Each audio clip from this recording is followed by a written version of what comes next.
good Cyber Monday to you all.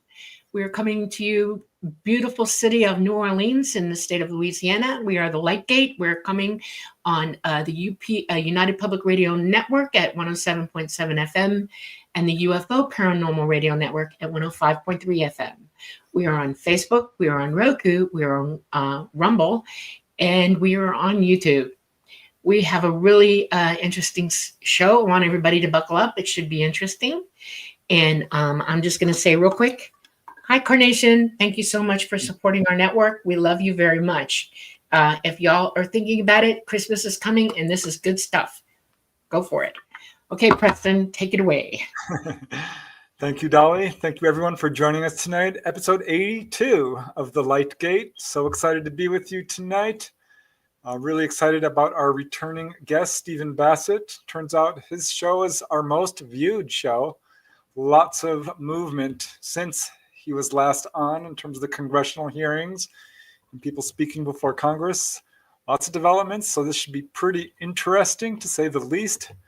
I am, of course, your host, Preston Dennett. My lovely co-host is Dolly Safran. And I'm going to get through the greetings real quick because I really do want to get right to our guest. And I have a tendency to sort of drag this out. So I'm not going to do that tonight. At least I'm going to try not to. But I love saying hello to you all because it's because of you we do this show. And we have so much fun. I'm so truly grateful you join us each Monday evening as we explore all these different topics. Our show is growing and growing, so it's all thanks to you guys. And let's see, who do we have here tonight? Looks like there's quite a few of you. Michael Kennedy, a regular, bringing the popcorn. We love you, Michael. Namaste of endless generosity. Can't say much more than we love you eternally and always and forever. Thank you. Namaste. Ruth Kleiber. Yes. Stephen Bassett is coming on. This is going to be a good one. Thanks for joining us, Ruth. We've got Scarlet Fire. And who else do we got here? We got Teresa Levine, who says, hi, Dolly. Hi, Preston. Stephen, everyone. Raul, thank you. Truly appreciate it, you guys. It means a lot.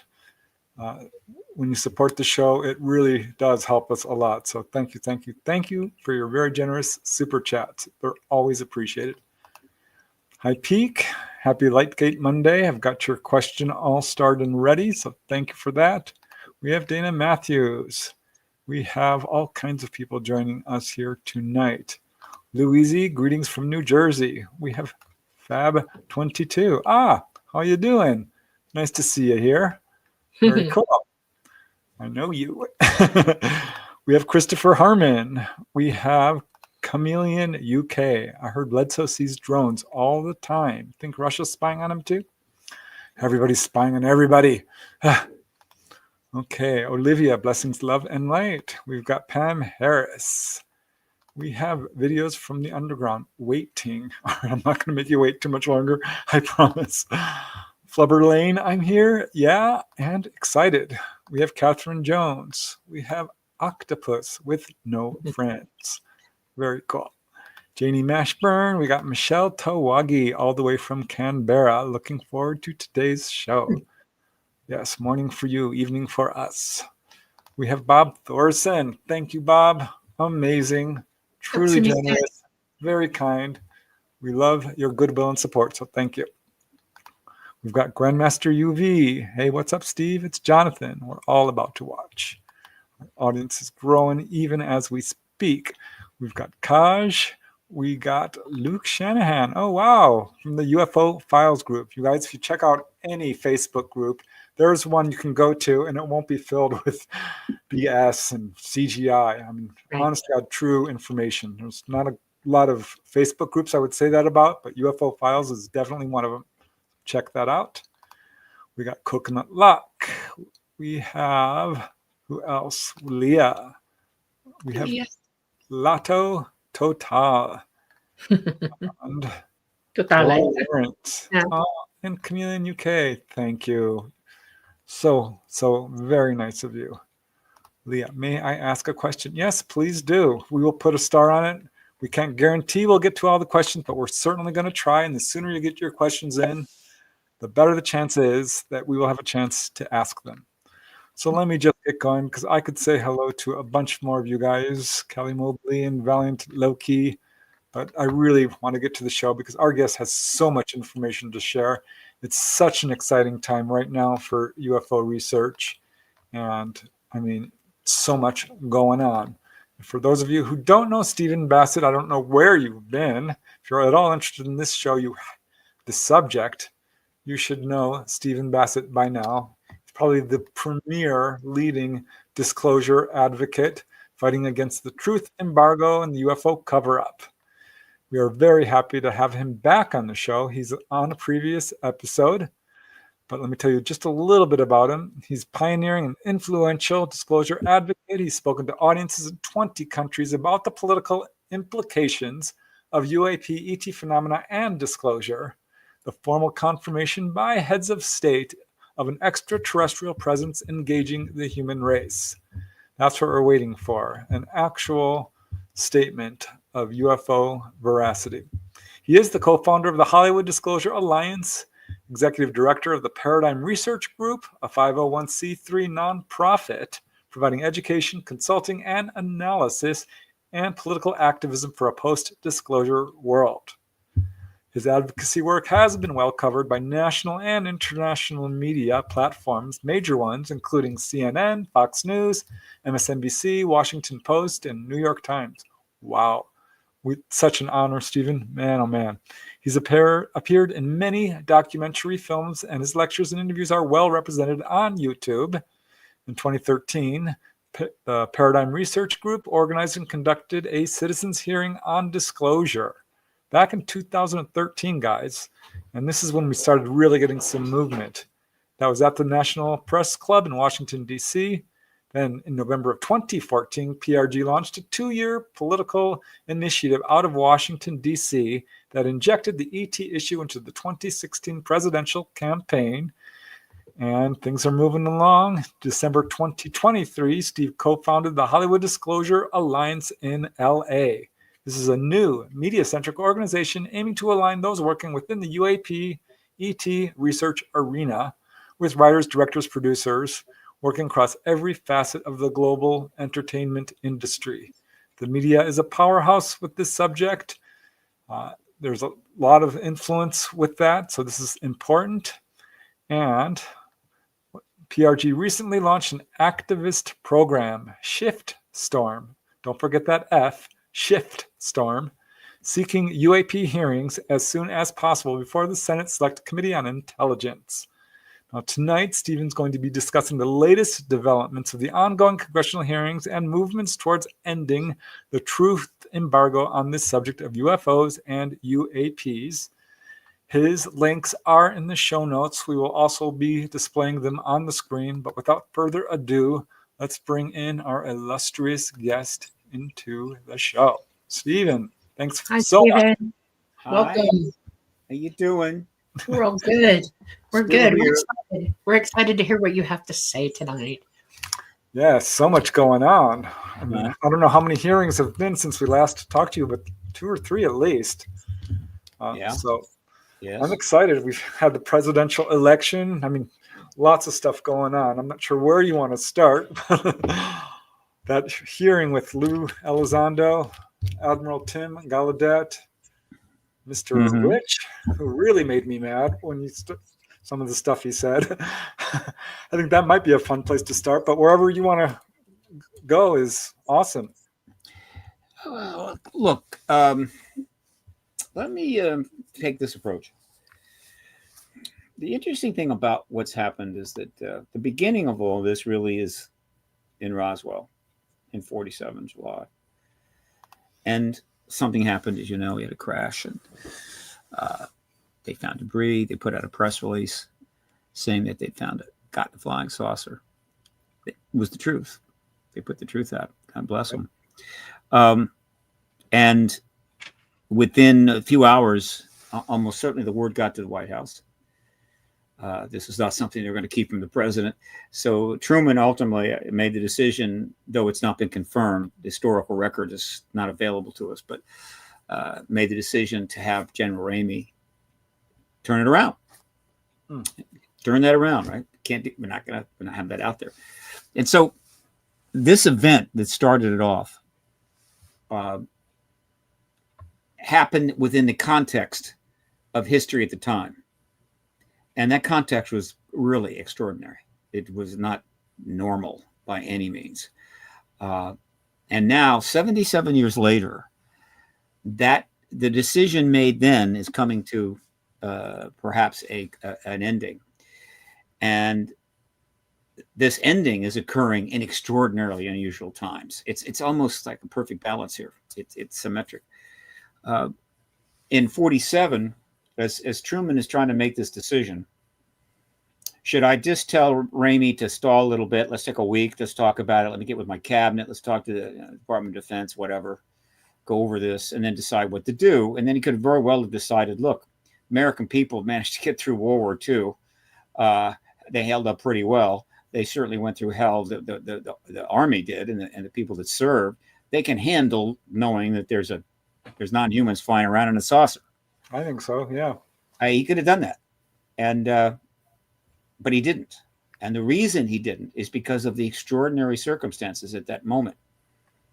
The war wasn't extraordinary. World War II was just another war. We've been having those for thousands of years. That was not extraordinary. What was extraordinary is that, one, the way the war ended, the dropping of atomic bombs, but also because right away, in a short amount of time, after everything we'd gone through in World War I and World War II, a new enemy matrix was forming fast. And the enemies were the West and communism, which certainly was the Soviet Union, but things were shaping up in China. We kind of knew where that was going. And so it was communism and us, the new enemies. And so the stage was set for another war, but of a different type. So these were really intense times.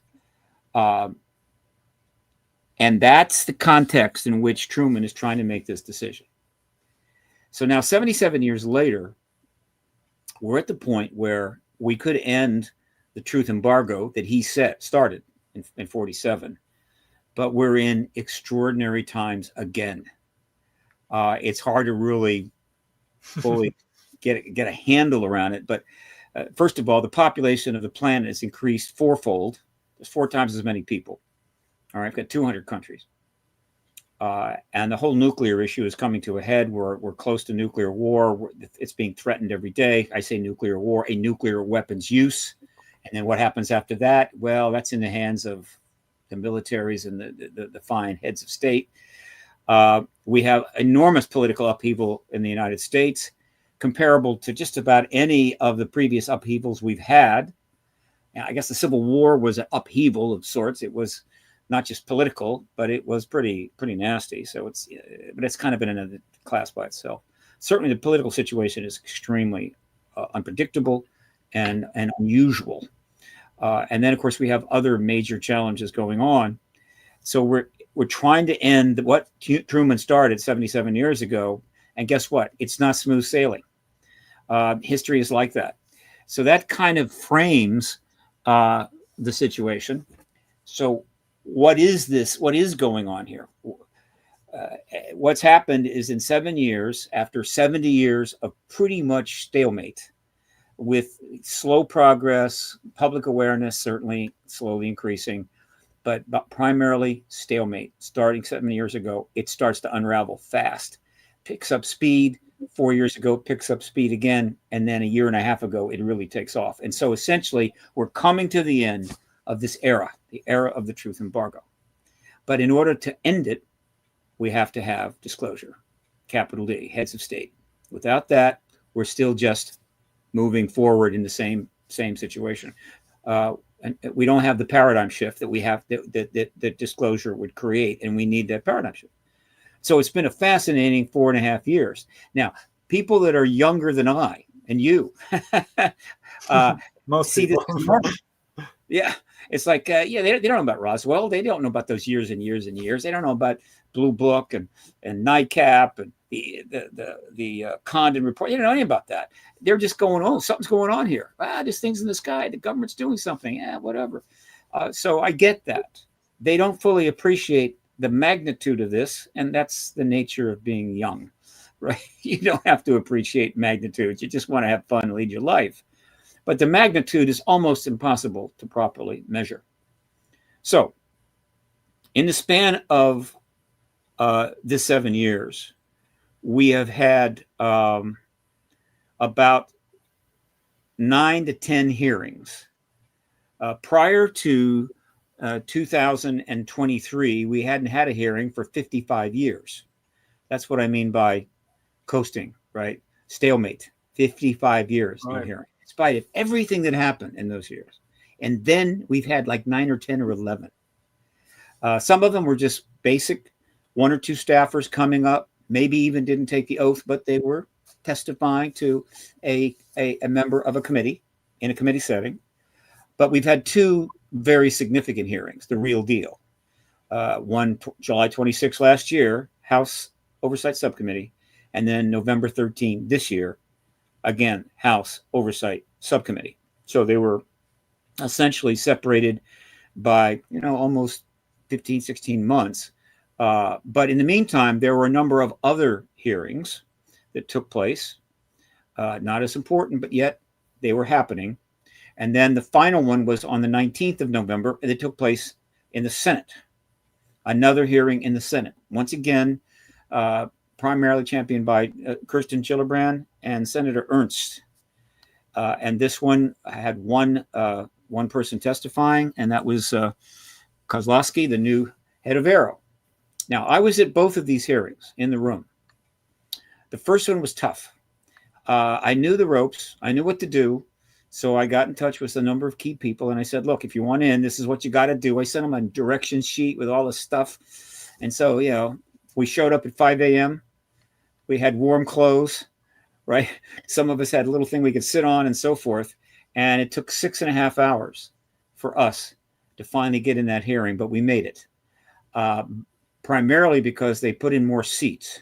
They took out the stadium seats, put in floor seats, jammed us together, and we were able to be there when 4 people testified to, again, the House Oversight Subcommittee. This hearing was probably more important than the one last year with Grush, which was big, no question. I have a real quick question, okay? Yeah. I want to interject for 1 second, and I'll let you go back on. I'm curious. One thing was read into the congressional record, okay? But when you swear an oath in your testimony, I didn't hear anybody say this testimony is also being read into the congressional record. And I'm curious, was it or not? Boy, I'd have to go back. The mics and the way things are set up in that room, the mics are terrible, and they need to fix it. You really can't hear very well. It's brutal. And I have to go watch the whole thing. Really great sound on one of the 8 or 9 streams that was being broadcast around the world. Okay. But I seem to recall that something, I think by Elizondo, was submitted. That was that paper, and that was read into the congressional record. I listened to the whole thing. I was rapt. Okay. Good. And at no point was the testimony sworn into the record. Only that one piece of information on that paper. And it bothered me a lot because in government, and you know this, unless it's in the record, they don't have to act upon it. They only had to act upon that one piece of information that got sworn in. Everybody else's sworn testimony was so that they made sure that these guys were telling them the truth, but at no time did they swear that testimony in. And this seems to be a governmental thing for the last, and I've been watching the government a long time. I'm 66 years old, and it was one of my favorite things to do. And it's a game they play with us. It's called plausible deniability. And if they don't have to swear it into the record, then nobody has to act on it. And I really want somebody to come up with an answer to that, because what I heard was, nope, they didn't do it. And I would like to be proven wrong, really, but I want to know for sure. See what I'm saying? You kind of got me there. I think, first of all, I don't think there's any games being played here. It's possible that could be sworn into the record at any time. It doesn't have to be on camera. All right. And submitting something on the record to Congress that is a lie still gets you into a lot of trouble. That's right. And that's, because being on the record is kind of important. it's like Schumer and Rounds gave went into the Senate and made a very important statement into the record. This was after the bill got gutted a year ago, and they didn't take an oth, but I assure you that they were not going to lie. So I don't think it's any manipulation there. It was okay, and I will go into more detail about the hearing, but we got in. It was hard to hear. They need to fix the mic situation on that. But I'll tell you, there were people sleeping on the sidewalk at 5 a.m. One person was wrapped up in a blanket, out cold, and the hallway was packed. I'm sure some people didn't make it in at all. There's 100 people that went up into the viewing room upstairs. The overall energy level was higher than the Grush hearing. It was more organized. The line was handled well, and it was excitement. And anybody that we knew, like a George Knapp or Elizondo or James Fox, would walk down the hall next to the line. Everybody's reaching out, high-fiving, doing selfies, things like this. It was high energy. I noted that with great interest. I got to see that. Third Phase of Moon guy Cousins was there with a camera, and he recorded the whole thing. Everybody was there with the camera. There was probably 20, 30 people filming here, filming there. There were side interviews being done. In other words, this time around, the community, I guess you could say, said, look, we got to capitalize on this. We got to use this. And they did. And of course, that is exactly the sign of activism making big progress. All right. This is how things get done. And so it was all represented there. And a lot of things are probably going to emerge from this we don't even know about yet. There were some fortuitous things that happened in my world, but it was, again, an important day, very long, important day. And so that was on the 13th. Then, shortly after that, only a couple of days later, is when Gillibrand confirmed that she would have another hearing in the Senate, and put the room out. As a result, no problems there. But I was definitely going to be there. I got there 2.5 hours early just in case. But there was 20-some people because they didn't know. All right. And so, but nevertheless, this was very significant. And so this was in a Senate briefing room, or rather a Senate hearing room, very large, could easily handle 200 people, about 20 of us. And what happened there is she interviewed publicly, essentially under oath. Though I'm not sure if I heard him take one, but it doesn't really matter in this case. But she interviewed Kozlowski, the new director of Aero, replacing Kirkpatrick. And this was important. But what was even more important is that, as I understand, and several sources told me this, you never can be absolutely certain about anything of these types, but she interviewed him privately ahead of time, which is not unusual, but supposedly it was in a skiff. So she interviewed Kozlowski in a skiff before she had him interview publicly. Now, why is that notable? Because if it was in a skiff, it meant that she could ask him very difficult questions, or any questions she wanted, without concern that it would be picked up, okay? And he could answer at a level that he could not answer publicly. So my guess is that she might have asked him about the Aero study report, which was a huge mistake, supported by the DOD and completely false. She might have asked him his intentions or whatever, but that was notable. But then they had their briefing in front of the cameras, which there were, and it was live streamed, all right? And let me mention, it's not hard to go on Google and do a search, YouTube search, Google search, on November 13th House hearing, UAP hearing, or November 19th Senate UAP hearing, and I can assure you, you can watch the whole thing. And the views are piling up. Millions of people ultimately will see those two events. So the first one was clearly the bigger, the more important. What I figured out quickly was what she was doing was introducing Kozlowski to the rest of the world. In other words, Sean Kirkpatrick had a very tough stay. I don't think it was his fault. He was brought in to run Aero. Aero was not set up to do anything. It was set up to just exist while they put everything else together to set up the president to disclose. But they couldn't tell you that. So the public is thinking, what's Aero doing? Is it studying this? Is it looking at UFOs? No, it's just sitting there, not doing much. And he's the head guy and answering questions somewhat and just being a placeholder. Not a good job. Not a good job at all. But somebody had to run Aero while we waited for disclosure.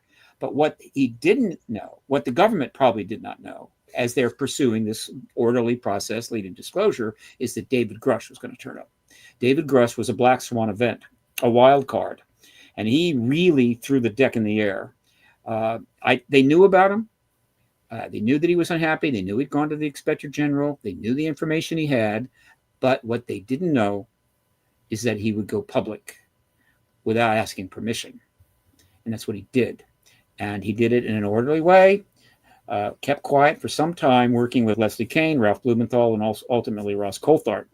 And so the article comes out, the interview comes out on June the 5th, and boom, suddenly we have David Grush. And he's serious issue.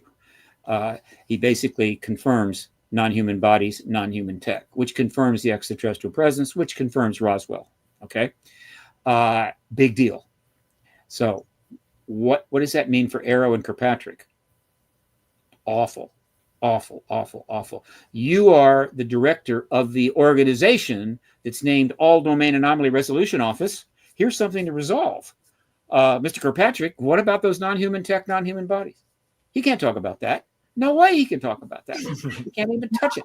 I'm at a loss sometimes for all this, and I'll tell you why, and then I'll let you go Sure. on. Okay. The DOD knows everything. You realize that. They pretty much All the Yeah, information. yeah. If you want true disclosure, the DOD's got to be able to open up and tell the truth. That's right. They have all That's why Schumer put that law in effect. Yeah. They passed Well, the law. this is interesting because who can make the DOD talk? They have a power that most Americans don't realize they have. And that means that if they decide it's not for us to know, we won't know under any circumstances whatsoever. And we have to get past that barrier. We really do. We have to enact a law, or we have to have a sitting president with the full support of the Senate and the Congress to stop them from non-disclosure.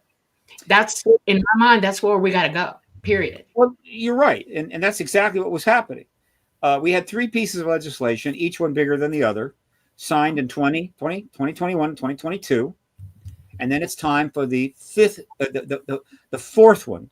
Okay, 20, signed in 2021, 22. And the one that was slated for 2023 was the big one. It was the one that we've been building up to.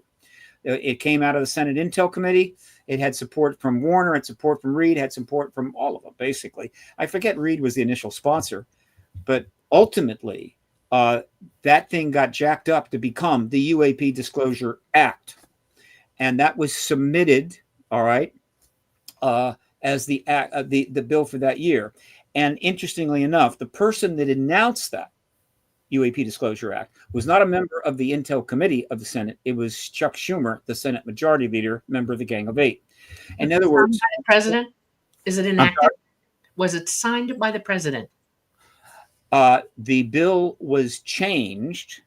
It was modified. It was reduced to a basic core, still useful.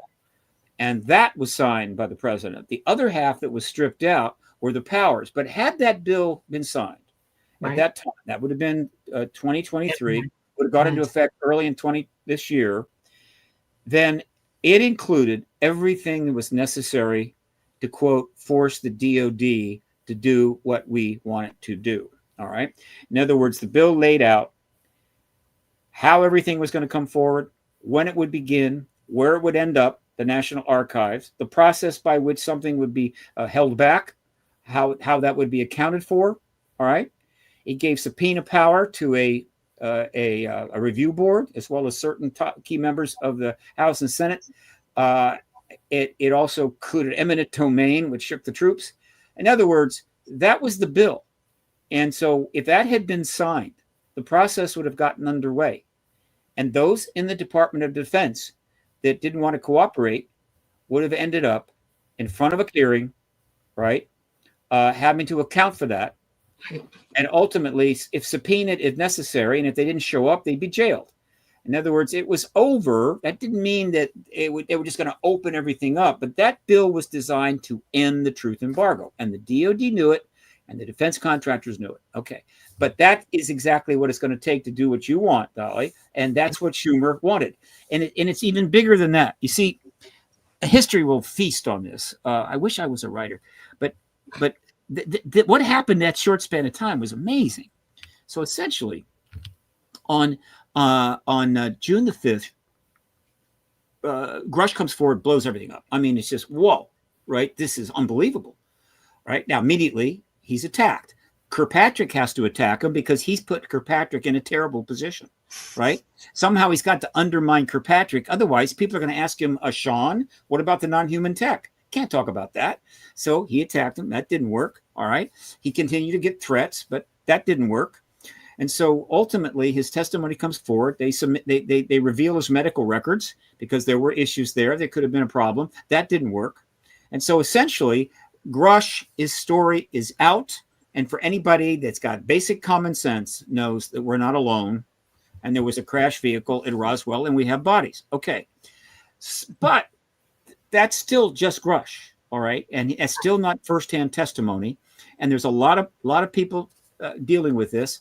And so what happens next is very important. Right. And what's the plan? I mean, they got an idea how they're going to go with this?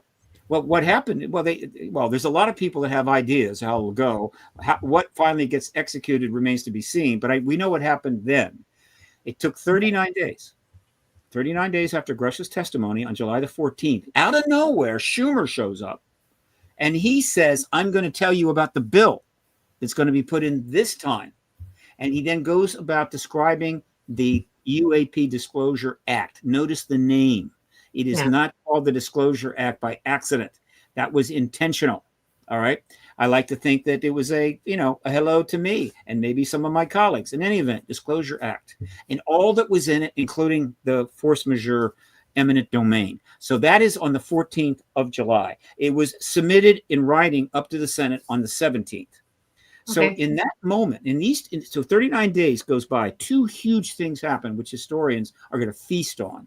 One, the extraordinary testimony and bravery of David Grush, followed by a major chess move by the Senate Majority Leader, Chuck Schumer. Because why did he do it, and what was the impact? I'm curious about that myself, because he is sitting on top of a new administration soon to be implanted in Washington. So we've got the rest of this month and a few days into January, and then it's all going to change. And does anybody have a clue how that's going to affect all of this? Because nobody really knows. I mean, we've got Elon Musk coming in. We've got elect Trump coming in, and a whole bunch of new cabinet members and new CIA, FBI, everything. And it's an unknown horse right now, as far as I can think of Well, it. he's putting in lots of people who are friendly towards the idea of disclosure. I really do. Well, you kind of jumped ahead on me there, because what I'm talking about with Schumer was last year, not this year. Right. This was in July of 2023. I'll get to what's going on now, believe me. But in July of 2023, these two things history will pay great attention to, because what Schumer did, he knew exactly what he was doing. So he announces this super comprehensive total UAP Disclosure Act, got everything in it. All right.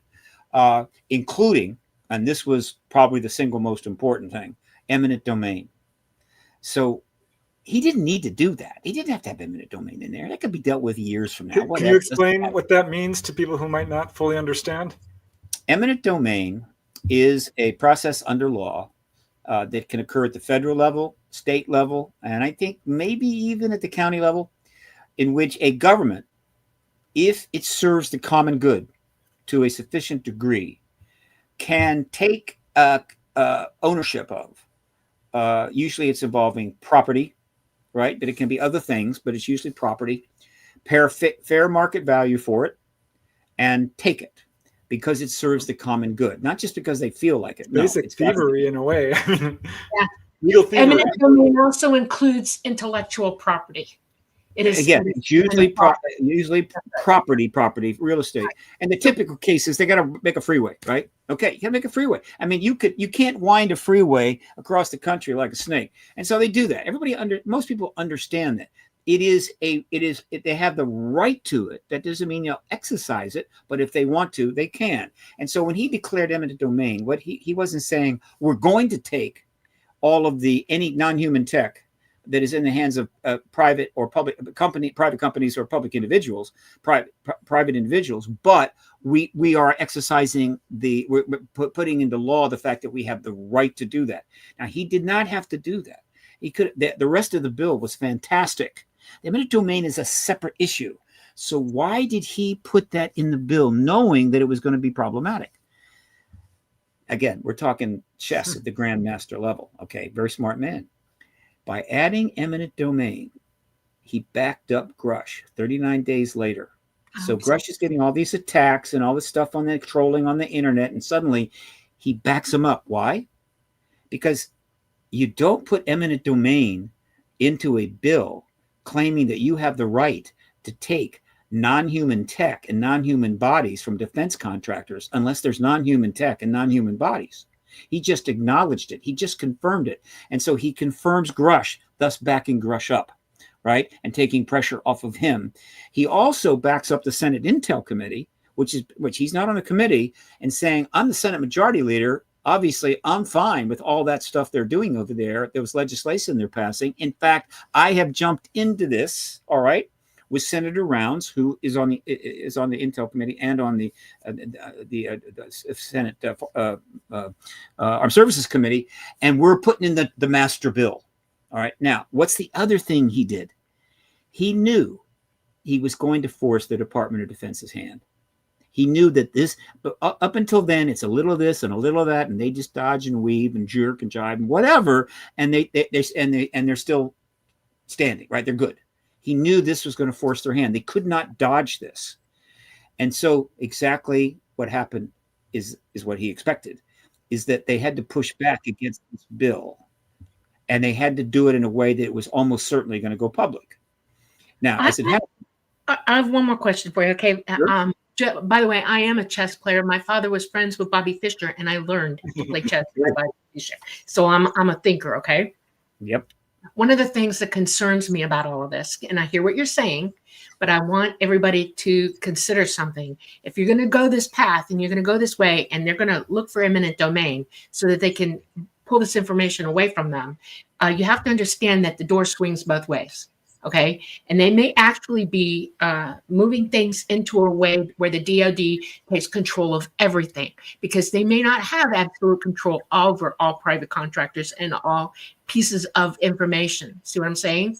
And it's a backdoor, backhanded way to get control of that. And the only way any bill should be written or any thing signed or a president sitting should consider is that when they do this, that they be very, very specific, that it is they're only gaining this so that they can disclose that all information will be opened up. If that's not in a bill, if it's not in a presidential edict or Congress and the Senate signing off on it to be signed, everybody's going to be in a lot of trouble, because that, you play risk. This is a serious situation we're all in right now. And yes, I agree. Grush should have come out. I'm glad he did. He's a smart guy. All right. But now we're playing chess, and we're with a government that has profoundly always had control of the narrative.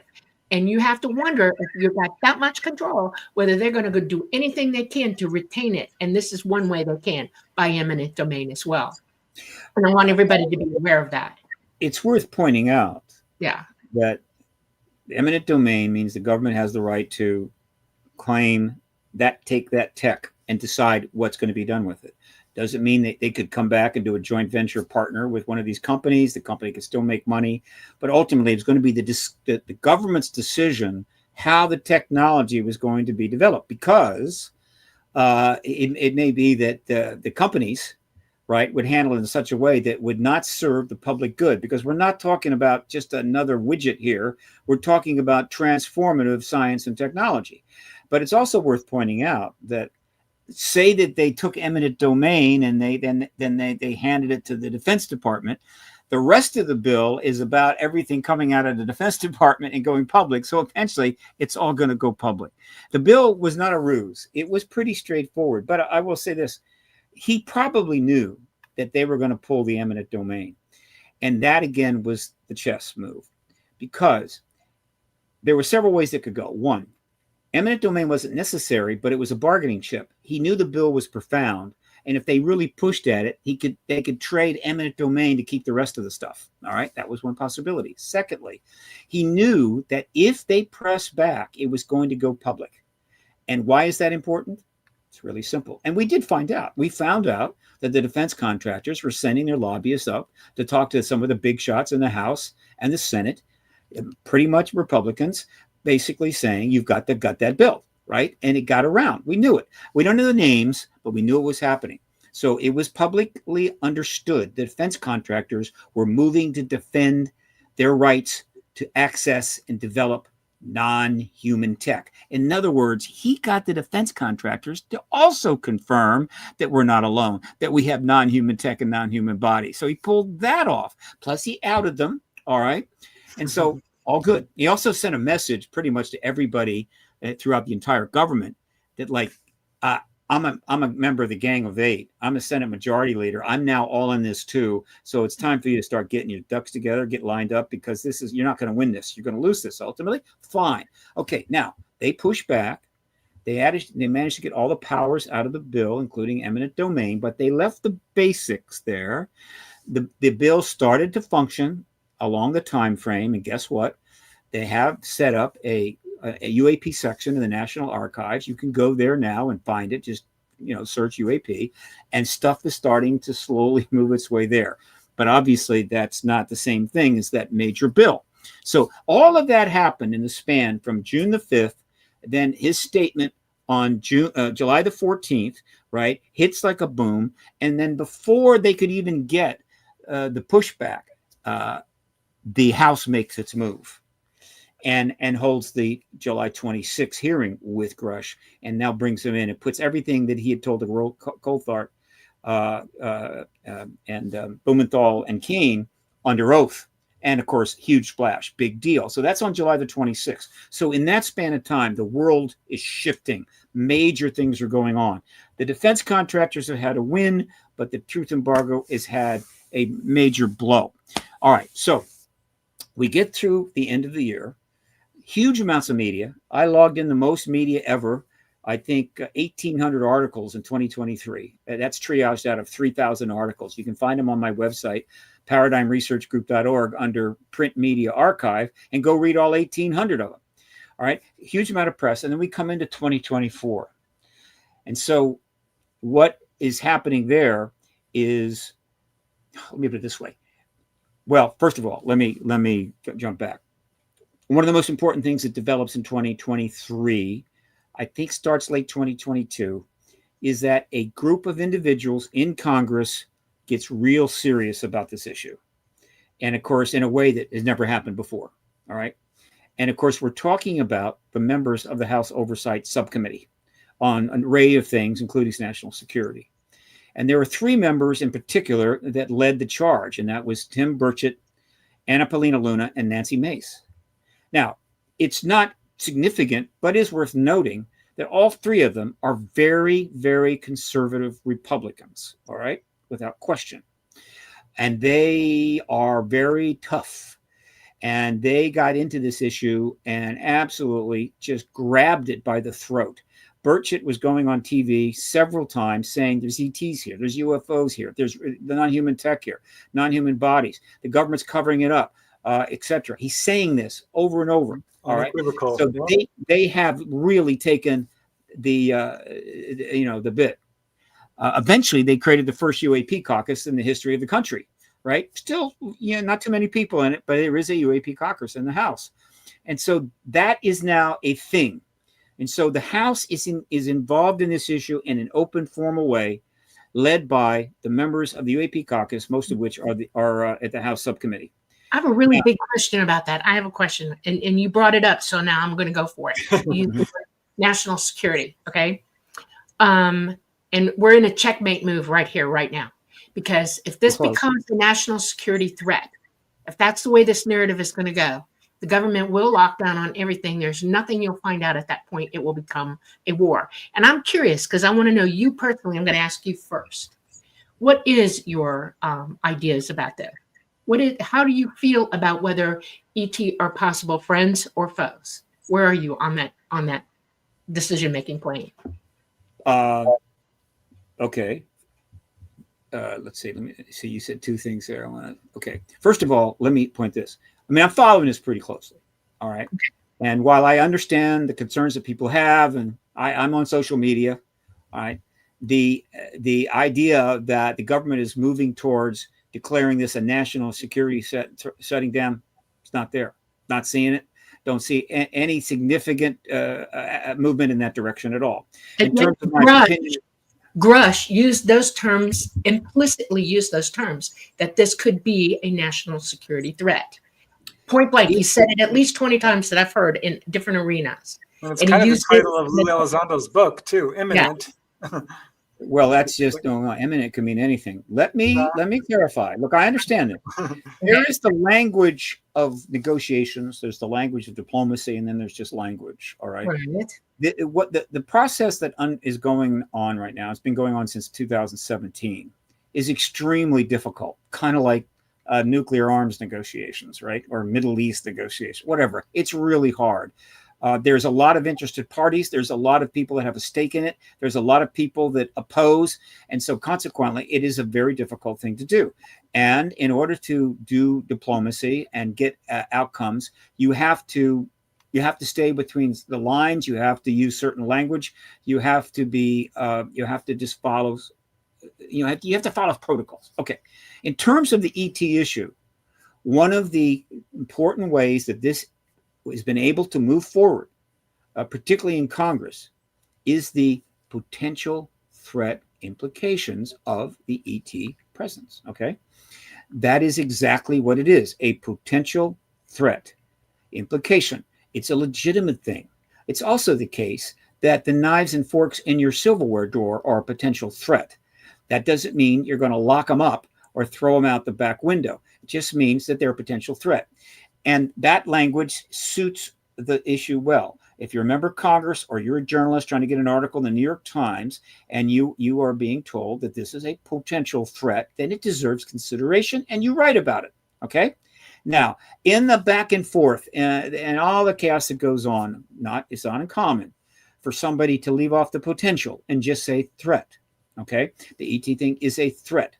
Again, that's more mislabeling than intent.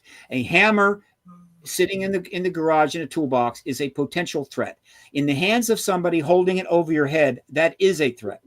So the ET issue, let me be clear, has always been and is a potential threat. Well, okay, wait, hold on. I understand the language you're using, and let me add to that, please. Because you can say that one way and mean it in other words. In other words, if the government is paranoid and they are outright paranoid about this, and they are saying potential threat, national security threat, okay? They're not saying it for no reason. You don't bring those words out unless you want the people to be set in their minds that this is a possibility, that you're pre-establishing something. Politics is very, very sketchy as far as I'm concerned. If you want détente with somebody, you go out of your way to have a good, meaningful conversation with them. Now, the governments have had the ability to communicate with ET and vice versa. And any other way you think about it is a misnomer. If ET wants to talk to the governments, they will. And if the governments want to talk to ET, the ET can hear them, absolutely hear them. So they're walking around paranoid for some reason, and all of this is surrounding that like a circle. And when you say that you should consider that this could be a national security threat or a threat, both of them mean the same thing. It's either a threat or non-threat, whatever. If you throw that word out there, it's out there and everybody's thinking it. And I still ask you, point blank ask you, do you think ET are a threat, or do you think that they're just trying to help? All right, let's dispense with that. The ET presence is always a potential threat. In terms of a serious threat to the human race, the planet, our way of life, no. All right. And now to the other matter, let me point out something. The U.S. government doesn't want to talk about this at all, right? Year after year, after decade after decade, they don't want to talk about it at all. The people that are bringing up the word threat is not the government. It's not the DOD. It's the people that are trying to end the truth embargo that are challenging it. Right. And so when Elizondo and Mellon come forward, right, as citizens trying to move forward to end ultimately this truth embargo, they're using the word, or they should be using the phrase, and usually do, potential threat. Rarely is national security Is that attached. to get their attention then? Is this a plan of them trying to make them disclose because of that? Well, it is, again, what I was trying to say earlier, and probably didn't say very well, is that starting in 2017, well, actually starting early next year, 2018, the process begins in which the Congress needs to be drawn into this and start getting serious about it. And so they're taking witnesses up on the Hill privately. There's meetings taking place, a lot of them, who knows how many, to educate these members safely without the cameras watching. No press release, none of that. And so they're educating the Congress, trying to convince them of why they must engage this issue. Now, again, you're talking to politicians, right? You're trying to get them to do something about an issue that's been demeaned and undermined and ridiculed for 70 years. And you're saying, we need you to get involved, right? And so you have to pose it in a way that makes it appropriate and safe for them to do that, because would the president asking for that to happen be a good idea? Asking for in what? other words, a president directing a commission for this actually to occur. In other words, the president's sitting there waiting for everybody to make up their minds about what they want. A president is an executive officer, okay? He's chief in charge of all this stuff. He hears it. He knows what's going on. We have one incoming and one outgoing right now. And in no time and in no way has a single solitary president, including Truman, who started a lot of this embargoing, said, I'm going to direct Senate and Congress. We're now going to have open hearings. We're going to start bringing people in, and we're going to start doing this. And I'll tell you why it's important to get the president on board with this, because he is the commander-in-chief of the DOD and the military and all of those things. And he's sitting there like a high chieftain and saying nothing. And Congress can't force a president to do this. The president has to come at it himself. And with all of this disclosure going on and all these people talking, how come we can't, as a human race, people, all the people in this country and every other country on the planet, start attacking our president and saying, you're going to do it. You're going to do it now. In other words, if you want disclosure, go after the big guy and make him act. He's our president. We voted for him. We can just as easily vote him out. Congress and the Senate both have that kind of power. And it's time. It's time that you all gang up on it. And waiting for them to decide whether they want to hear it or not is kind of a problem. Let's just say that this issue is like no other.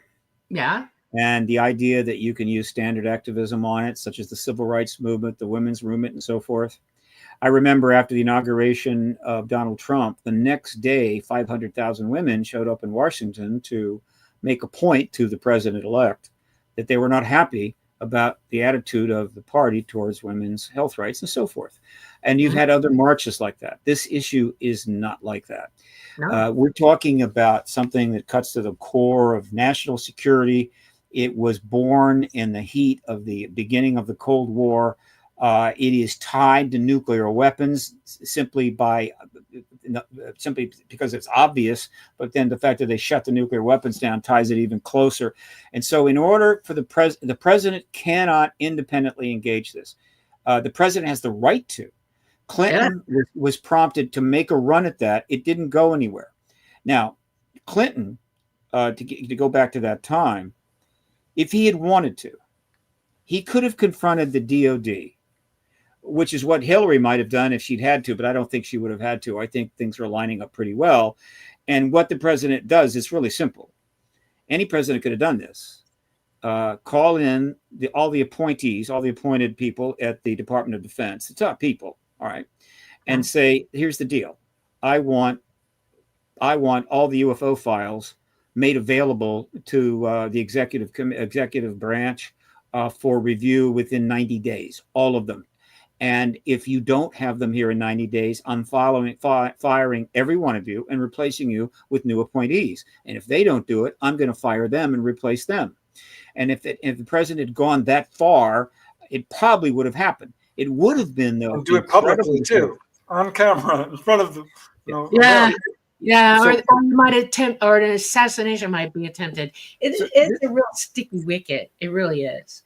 This would be a sledgehammer, and he couldn't do it. He was stonewalled. They wouldn't help him. They put out a false report and so forth. But keep in mind, the president does have to have, in addition to whatever else you want from him or her, to run the most powerful country in the world and deal with a global set of problems.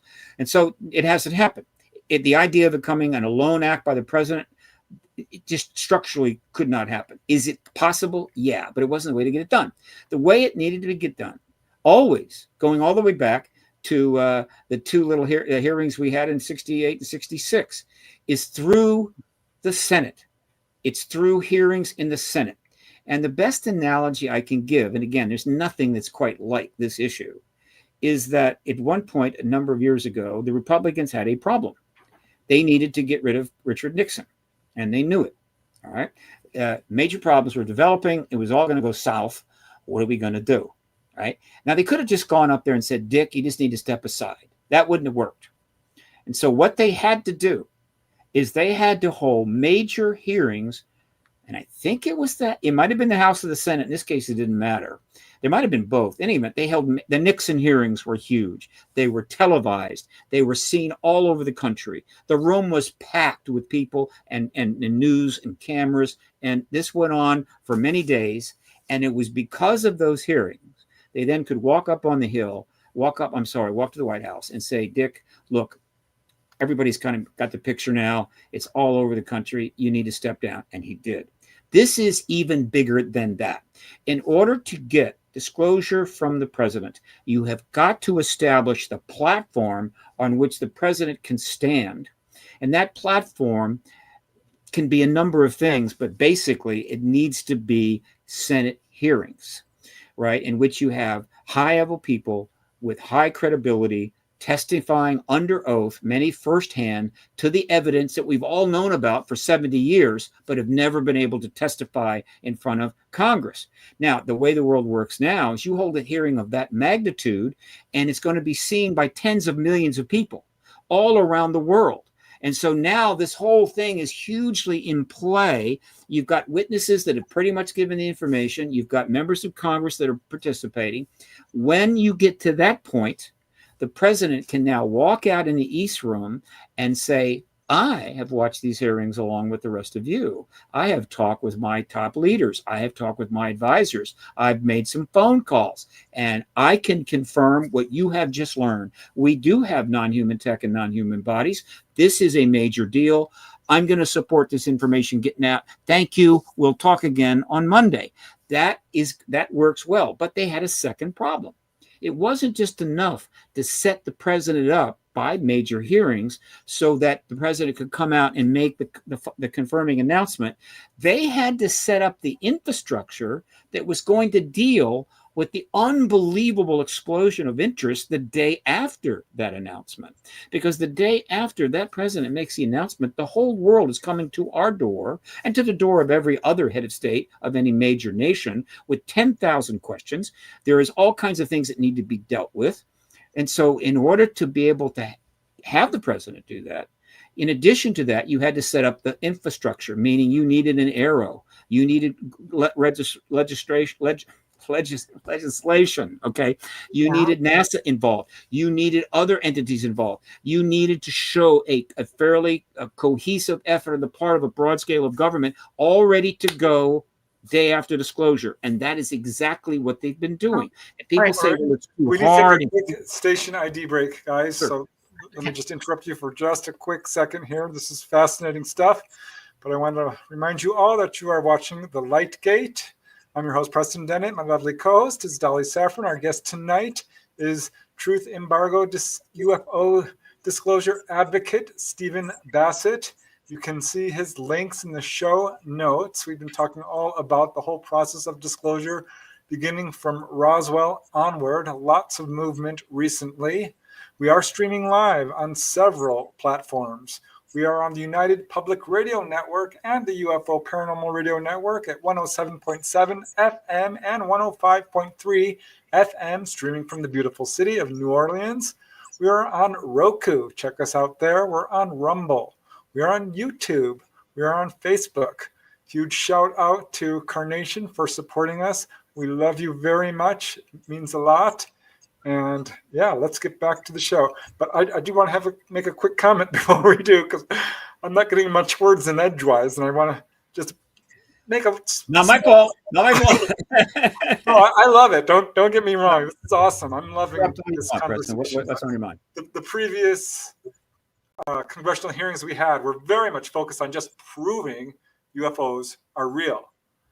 So I'm really encouraged now to see we're pretty much beyond that with these hearings.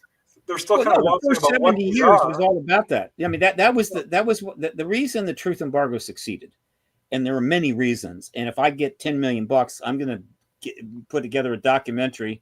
Steven Spielberg called me about the entire truth embargo. It's one of the greatest stories in all of history. It's just unbelievable. There are dozens and dozens of factors that allowed it to succeed 77 years because it's still in place since Roswell. And one of them was when I had it. God, well, tell me again. Just preface what you just said. My memory's not what it used to be. The previous congressional hearings were all about trying to just prove. Yes. One of the is one. There's one is they created an intellectual ghetto for the whole issue and threw everybody in it. Right, everybody's in that ghetto. Right, and so you're in the ghetto and you're dirty and you're walking around, you don't know what you're doing, and you're apart from society, and we don't care what you think. They did that, but then, and by doing that, the public responded in an appropriate way, but it served as the truth embargo, and that was okay. Look, you won't admit this, but that's all right. I'm going to prove it. I'm going to prove it so well that you're going to have to admit it. And so they set about doing it. And they started from day one. They started with Keogh and Ruppelt and the others. They wrote books. They created organizations. They went out and did cases. And they piled the evidence up until it went to the ceiling. And the government did nothing. And so they piled it up some more. And they kept proving and proving and proving. And then you would spend years getting something together, and then Carl Sagan would walk out and say, extraordinary claims, extraordinary evidence. Boom, it's all over. You walk away. And so in other words, we were tied up that way. I'm not blaming anybody, but it wasn't going to work because the problem wasn't scientific. It wasn't about evidence at all. It was a political problem. It was a political decision to start the truth embargo and a political decision to keep it going. Yeah, well, they ran it like a mafia. Yeah, because threats are made that way. I want to make one point here, okay? And this is serious stuff. The truth embargo worked and has worked and is working right now because people's lives are threatened. And we know who's doing it. Not going to play around about that. I don't even have to say it out loud. We know who's doing it. People have died over it, okay? That is a giant, thick moat that we have to cross because it takes people not being afraid anymore. It takes people willing to put themselves out there at risk to work against that embargo because that's the wall they created. And they got bows and arrows and all kinds of stuff up there slinging down on everybody crossing that moat. And it's not okay. And as much as I want to, I hope, I pray, Stephen, I wish you the best of bloody luck there is, okay? But I'm sitting on the side where the information that I've grown up with, the experiences that I have, the knowledge that I'm walking around with makes this all very, very hard. There are two things that we're looking at right now, and I want to make the points. One is we have a possible third world war going to start, hoping Trump stops it. I guarantee you disclosure is not going to happen. If that war occurs, all bets are off. It's done, okay? Absolutely. We need peace. We absolutely need peace. And I'm hoping this president coming in is going to deliver, because we can do anything if we're with anybody, anything or anyone. And it makes you think that some wars are being started on purpose for this reason, because they're trying to stop the information. ET has been doing all kinds of things to disclose to humanity as a whole, worldwide, showing up, showing off, doing stuff, and we all know the truth of that. But the government doesn't want to admit it. The government only wants to talk about military government stuff. And when you go to Congress and you go to the Senate, that's all the evidence that they're going to allow, period, is military people. Yeah, it's not okay. And until they allow experiencers with high-level information to come in there, and add their 2 cents or 3 cents to it, humanity is always going to be thrown this way and that, and not with a belief, not an understanding or absolute truth about the whole thing. Because I guarantee you, talk to people every single day right now, unless they believe, unless the government explains it and says it and it's true, it's not true. And they can have all the information they want, and everybody's talking about it, and we get evidence heaped up to the ceiling, like you said. But we have to step out of that mindset.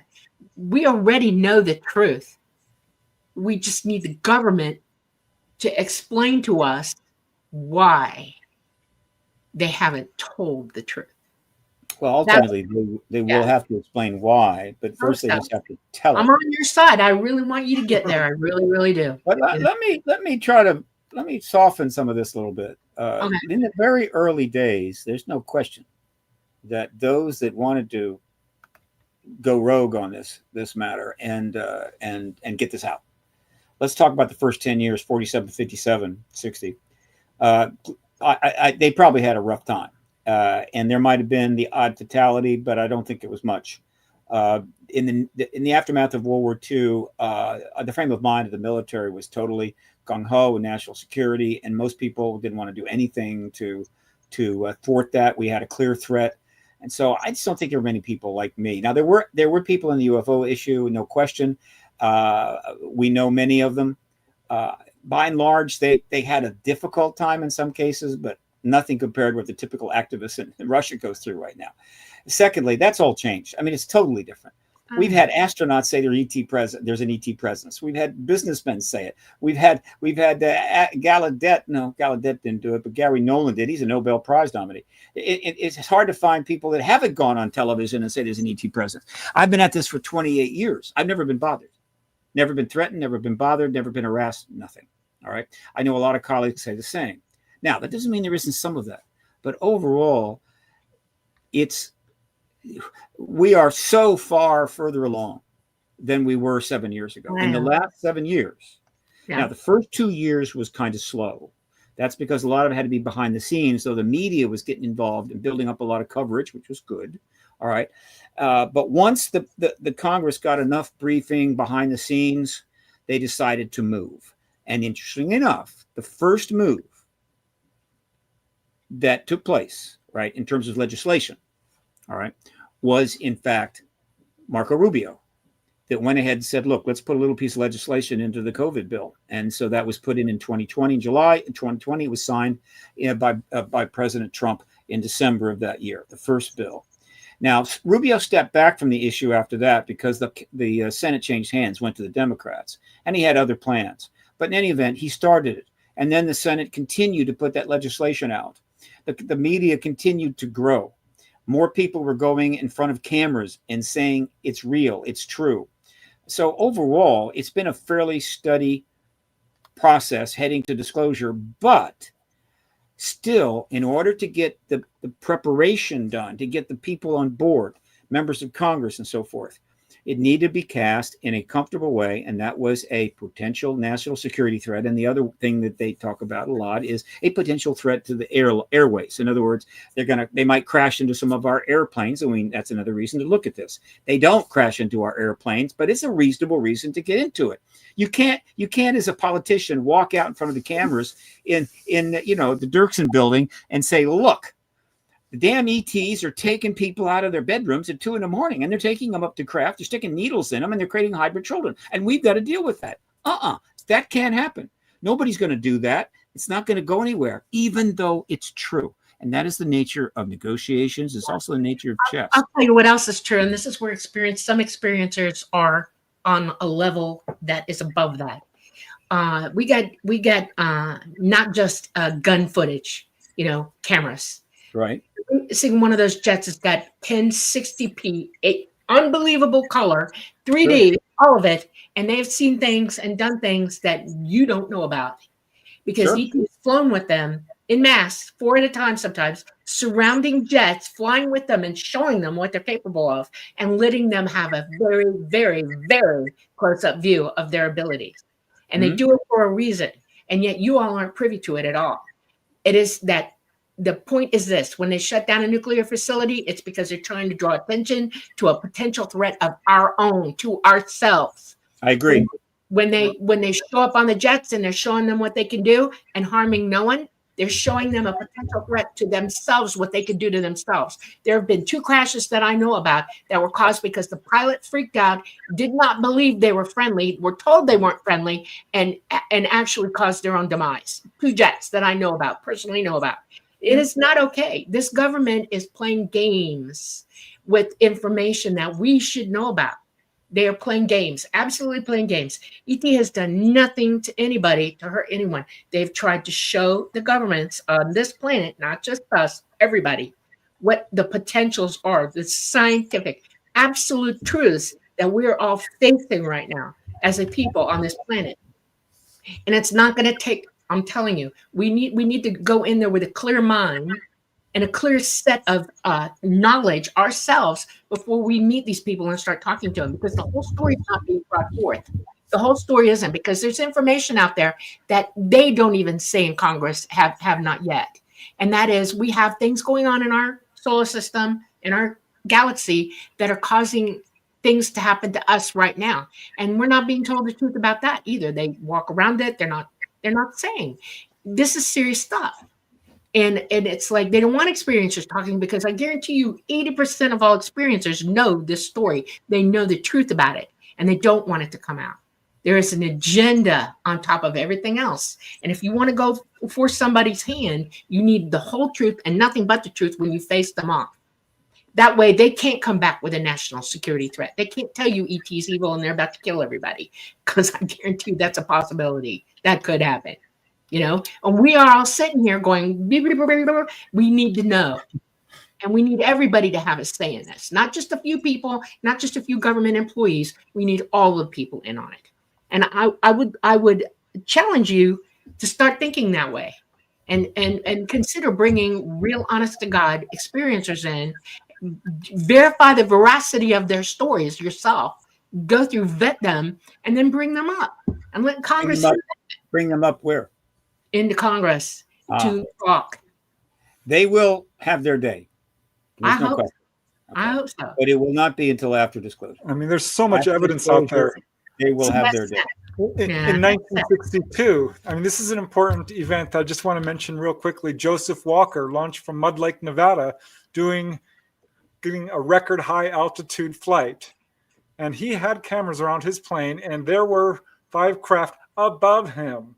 This was higher than we could go. This was 200,000 feet, moving at 3,400 miles per hour. This is a very well-documented case. And we know they have photographs of this. Why we haven't seen them, I don't know. That's what I want to see. If they keep showing us these little white dots and these cameras, I mean, it's ridiculous. It is a conundrum. Here's what we do know. Right. The government has never formally acknowledged that this is real. And I'm sorry. The government has acknowledged. The government has acknowledged this is real. Now, exactly when that broke is hard to say, but it's during this last 7 years, you had a couple of pronouncements that came out from the Pentagon, which can only be interpreted as, this is a real phenomena. All right. Now, the next step after it's a real phenomena is some of it a non-human phenomena? They won't go there. Grush did. All right. He's the first person to really do it in a way that caught people's attention. And so they know where this is going to end. The Department of Defense, they have computers to game everything out. They've been gaming this out for years. They actually put out in the early 90s a multi-million-dollar bid. They paid a company, a very well-known public relations company, millions of dollars. This is the early 90s, to completely review how disclosure could happen, how we could transition to a world in which this thing was known, and what would be the way to deal with that once we're disclosed. And it took about 5-6 years, and they got this report back. So they got the report back sometime about, I think the Rockefeller Initiative was going underway in the Clinton administration. And they got it, and they've sat on it, and they've probably gamed it even more. So it's not like they're befuddled about what to expect. But they still have some problems. And that is one, they can't disclose, right? It has to come from the president. It cannot come from anybody else. Right. You can be the Secretary of Defense and say there's ETs here and you'll just get replaced. Yeah. Right. And that'll be that. Your career's over. Undersecretary, what? A diplomat? No.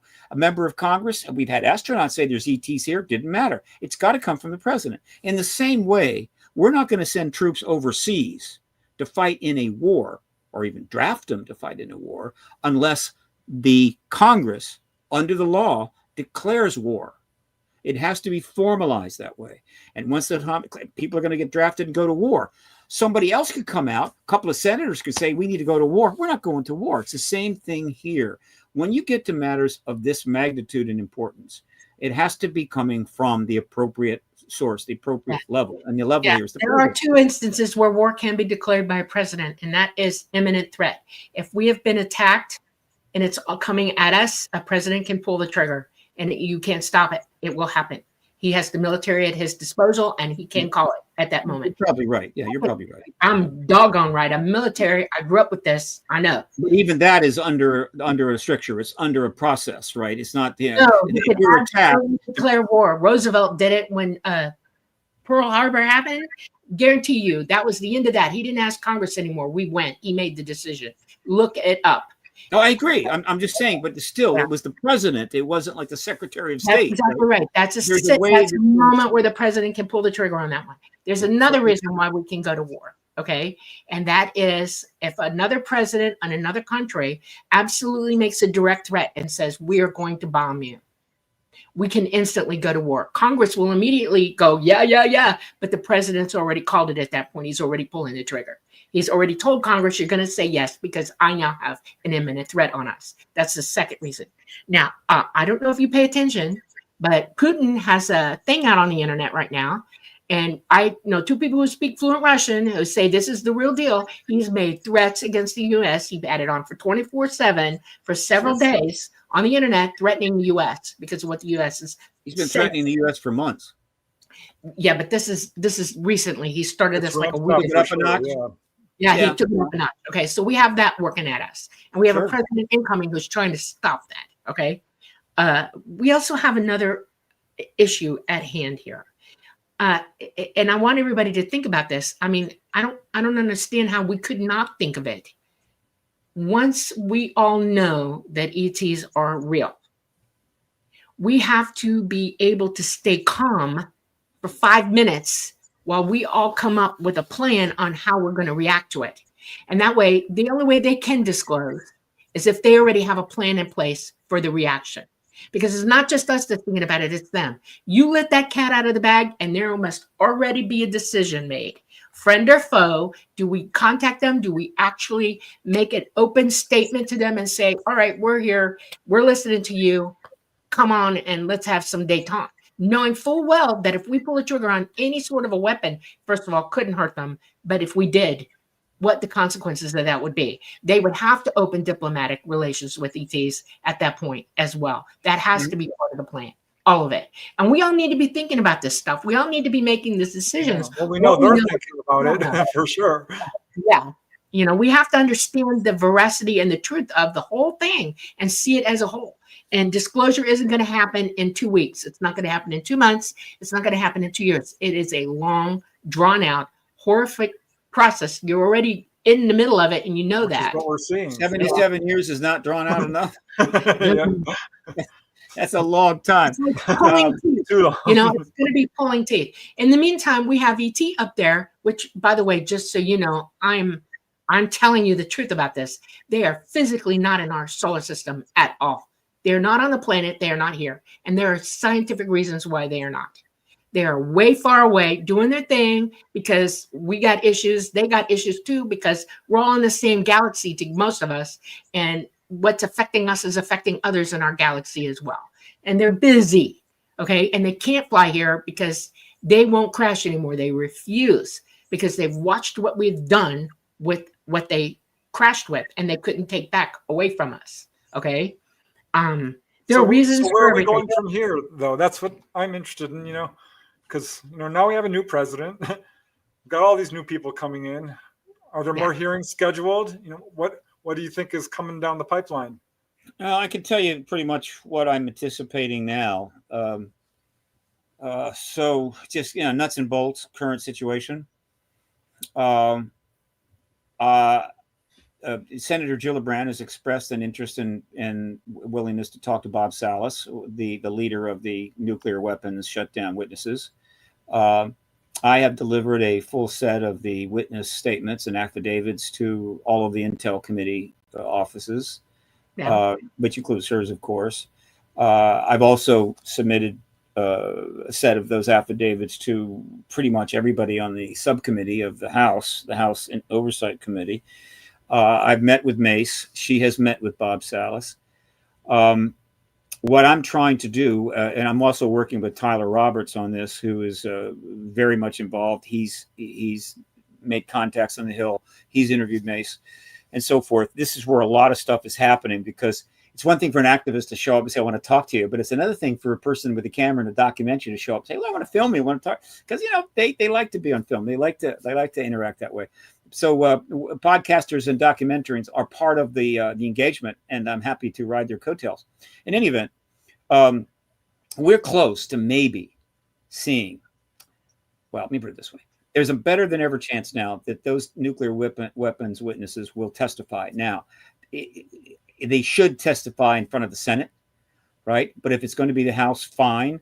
But they need to testify, if only because they're dying, and we need to get that testimony under oath before they pass. But let me be clear.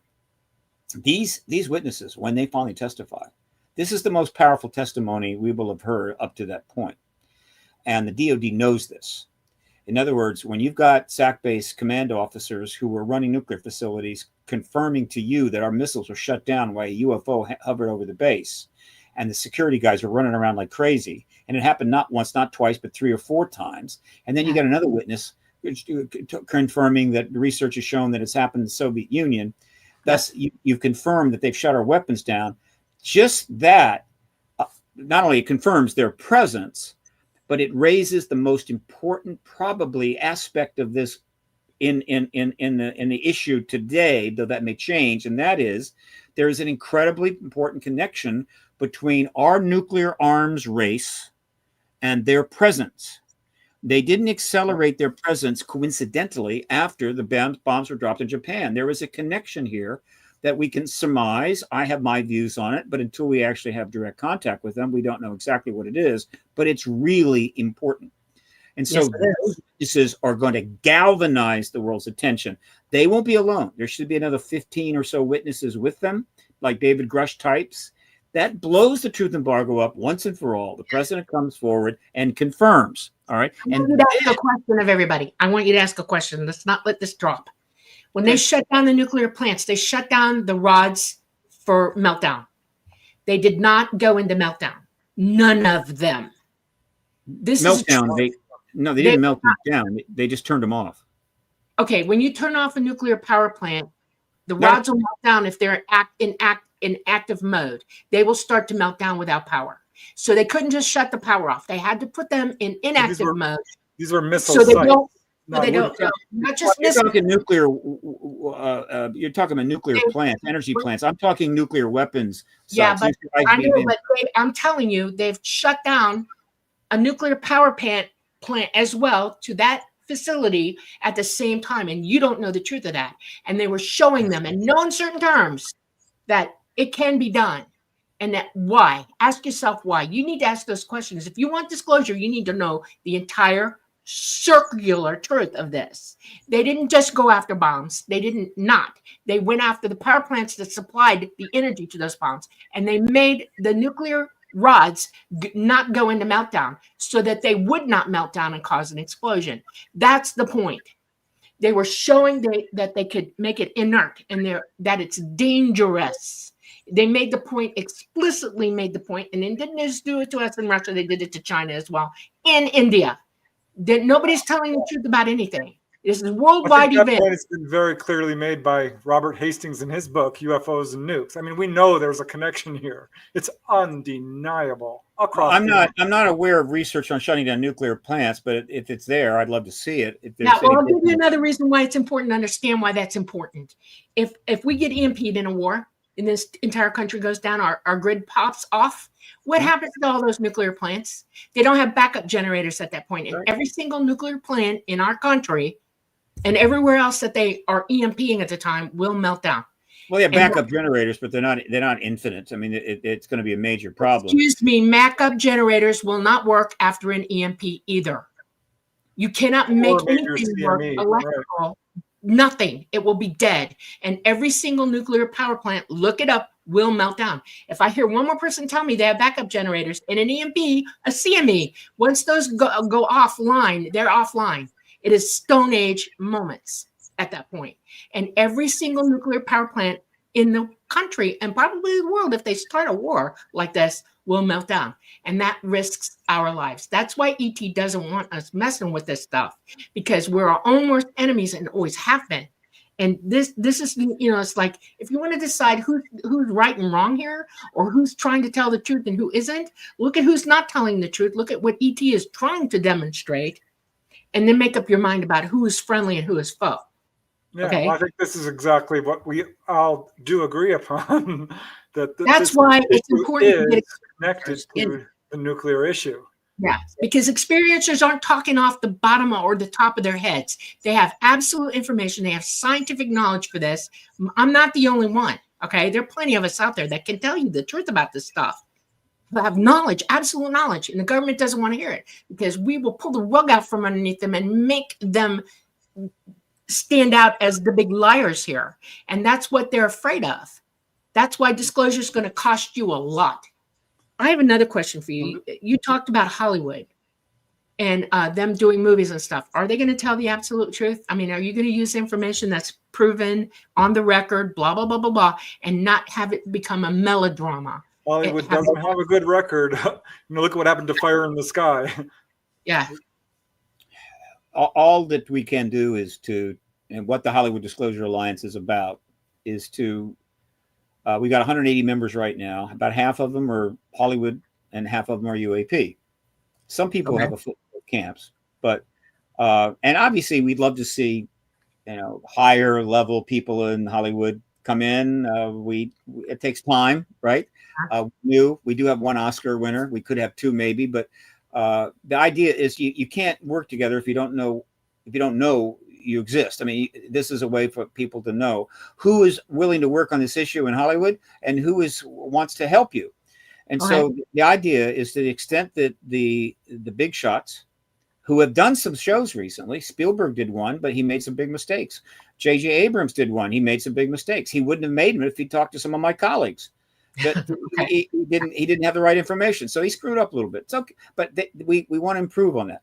And so the Hollywood Disclosure Alliance is about helping to ensure that if as Hollywood gets deeper into this, the film industry gets deeper into this, that they'll reach out to the people who've done all the work, that wrote all the books behind you, Preston, and not just go to some of their friends or whatever that have been watching Ancient Aliens and say, how would you do this?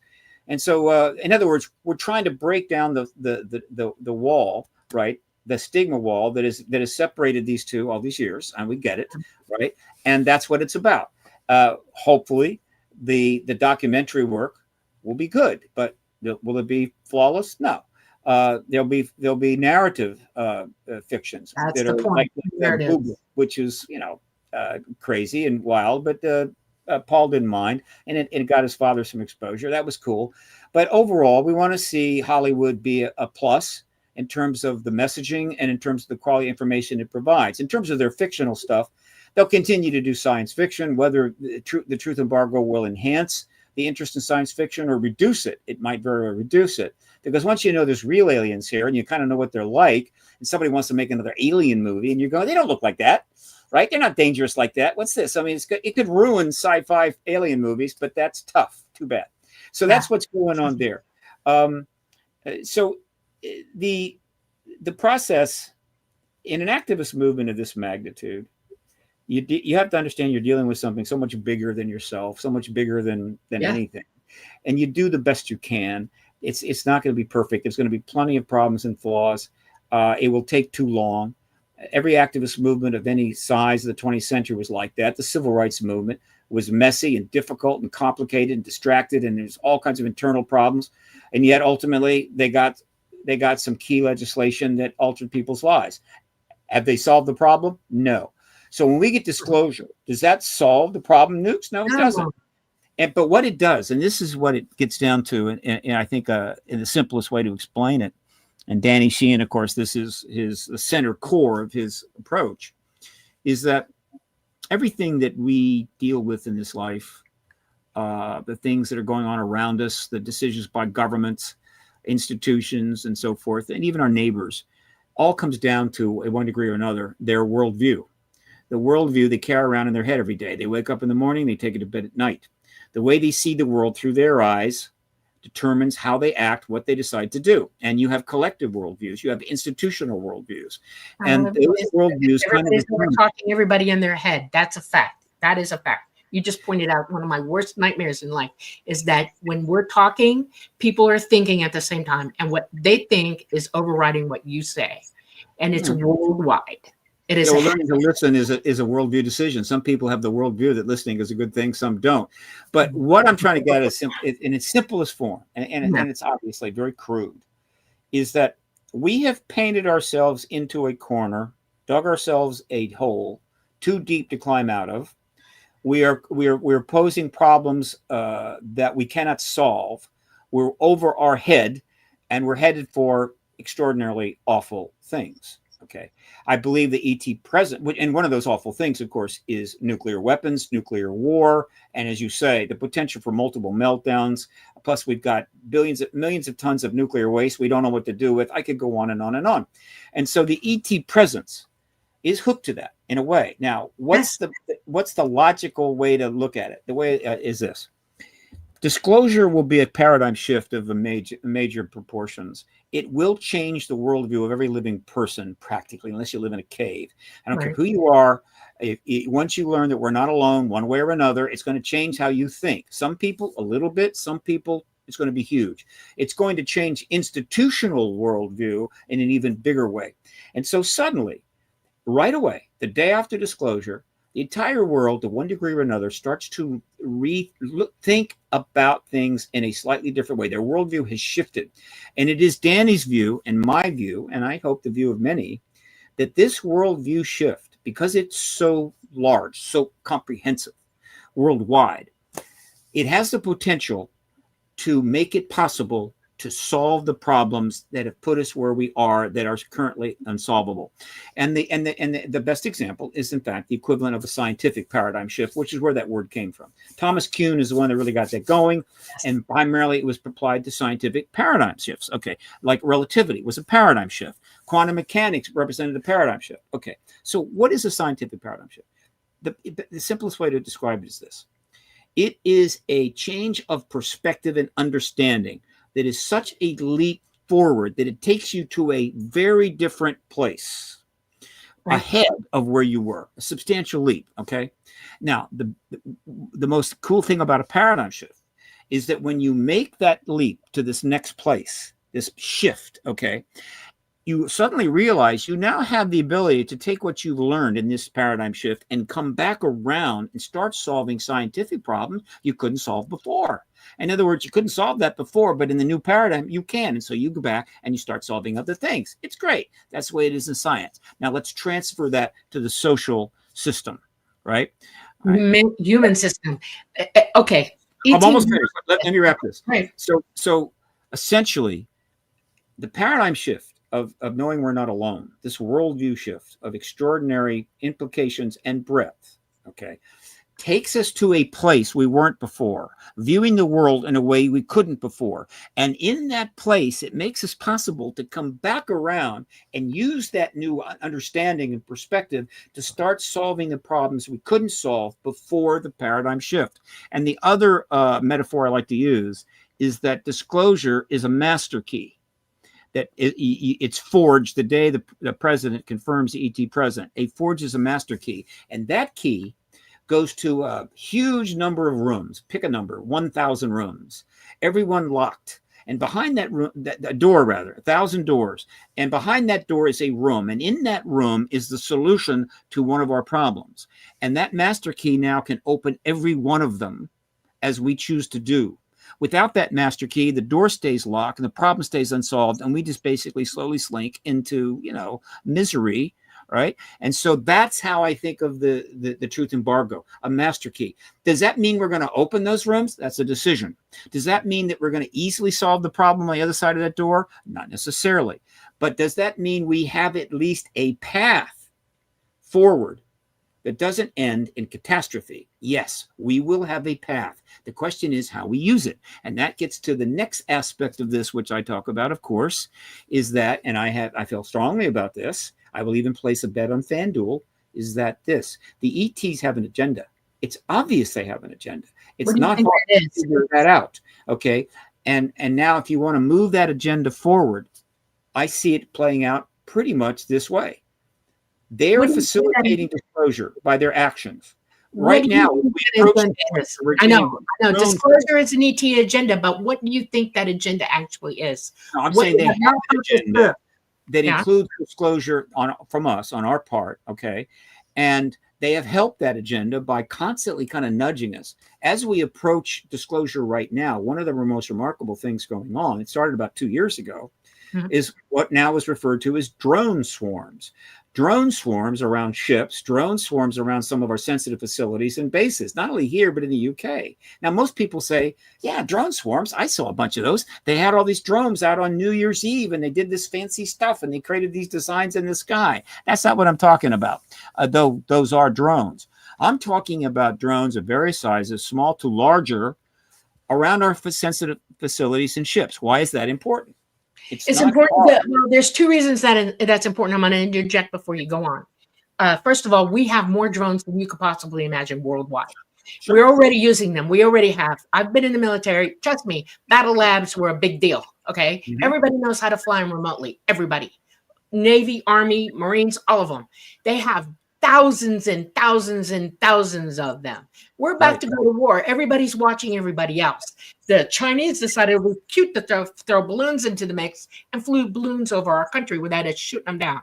Look, you can say that ET is droning us, but you have to take into account that we're droning ourselves as well, in more numbers than you could possibly count. And at this time, it is high anxiety over it. And everything you see in the skies right now is military-based, it's world-based, it's here-based. It has nothing to do with ET at all. No, there's all kinds of drones going on right now. In fact, that's well, I'm actually trying to make a different point here. Okay. Okay. All right. Here, it's a very simple point. Okay. Here's the way things work. If you're a military ship and you have a bunch of drones around you, there's only one response to that. You blow them up. You blow them all up. You do not allow them to do that. And people, people know this from watching the war in Ukraine, is that a great deal of the damage, tanks being blown up, huge amounts of loss of life is from drones. It's from militarized drones. All of it right now, yes. And so you've got a bunch of drones that could be explosive drones, and they're around a sensitive military facility or a base or a ship. You blow them up. You take them out. We've got guns that can shoot 2,000 rounds a minute, but we don't. But we do report them. So here's what we know. You've got drones of various sizes swarming around bases and sensitive facilities that we don't shoot down. But we have to acknowledge it because too many people see it. Okay, let's take that one step further. Why wouldn't we shoot them down? I can only think of a couple of reasons. One reason. We know they're not ours. We know they're not human. If they're human, they have to be shot down. Okay, but they're not. Okay. All right. Now here's an experiencer talking to you flat out. Okay, they have back engineered drone technology. They can fly pretty much like ET drones just now. Okay, they've been doing it for the last 25 years. You can't easily shoot that down, period. And the other reason that you don't shoot them down is they're going to come over populated areas and start killing people. It will become a massive expose of what the hell's going on and who it belongs to. They won't shoot them down because everybody's following everybody else. They're orchestrating this. This is real. Okay, you do not, this is part of disclosure. They're not going to disclose to you what they're doing militarily, and they won't shoot their own stuff down, or they won't shoot China's stuff down, or they won't at all. And we've got gun footage lately, even on YouTube, of Russia shooting stuff down unimpeded, guns coming at them, and none of the drones went down, none of them. That's because we all know that worldwide, there's that technology out there where they're using anti-grav, they're using certain kinds of other technologies that they've back engineered. I'm not going to talk about it, but they have it and they're using it. I mean, well, this could very well be the preparation for the false flag. They want us to think they're ET. Yeah. You have to take into account that the reason experiencers aren't being listened to, literally not being talked to, is because we know this. There are a lot of us are sitting on mind bombs of information that they don't want you to hear. And the fact that I'm sitting here talking about it, it puts me at risk, literally puts me at risk, and I don't bloody care, because that doesn't mean anything to me, period. I came here for this, okay? This is the truth, and that we need to start telling the truth, and the government is hiding this from you, and that's why disclosure is going to be harder than you think, because they're sitting on this information. All those Lockheed Martin, all these guys know this. They're developing it, have been developing. It's all over our world too. France has got places where they've been developing anti-grav. I can pull stuff out of the books to show you that. I've shown it to Preston. You pulling information out and you go, oh, there it is. Okay, actual hard data, but nobody's made aware of it. Nobody. This is very infuriating to me. We either have to decide that we really want disclosure and we're not going to accept anything less, and we're going to stand up in front of the governments of the world and say, look, we already know the truth. You need to stop now, because this is not a national security threat. We're threatening ourselves. That's the only thing ET has an agenda for, is they're trying to stop us from committing annihilation of our own selves, our own humanity. And it's coming. Never doubt it for a minute. There are experiences all over this world. That's why disclosure is such an important part of what's going on right now. So we have like 10 minutes left. So if you have any points you want to make before we have to end the show, now would be a good time. I don't think we're going to get time to really answer. I just want you to tell me. I want you to tell me that you're going to work hard to see both sides of this issue. That's what I'm asking you to do. Because there's hard for 28 years. You have? Okay, 28 years. Who you listen to and who gives you data, because if it's military giving you data, you're not being told the truth about a lot of stuff. But if you're talking to hardcore experiencers, and I'm questioning whether you have or not, that's where the truth lies, okay? And there are a lot of us out there. I'm not the only one who knows this stuff. I'm not the only daughter of a military man who worked for the government, literally, and nearly went berserk when I was a kid, had to be under guard for a while because they were terrified he was going to start talking. Okay. Well, this is why we need to get contactees before Congress. And I'm not sure that's going to happen. I think it'll happen after disclosure, but one of the things that, actually, just to mention, I started out, this is how I began my path. It was in 1996 in January. I volunteered for John Mack's program for extraordinary experience. So I started out volunteering for an organization that was studying contactees. That's when I first met my first contactees. It was in 1996. Since then, I've talked to scores of contactees and got a pretty good idea there of what's going on. And of course, I have nothing but empathy and sympathy for them.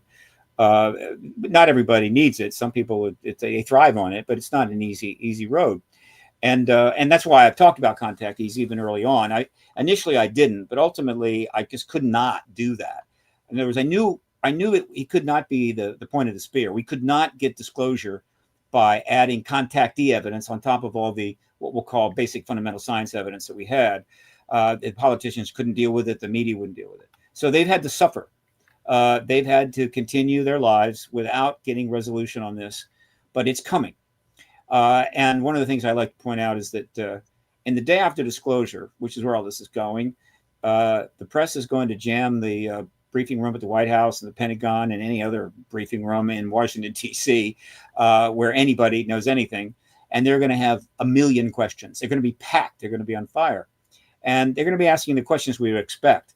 But because the contact thing is well known, It's been made in movies, it's been books, it's been discussed, it's been joked about. It is absolutely well known.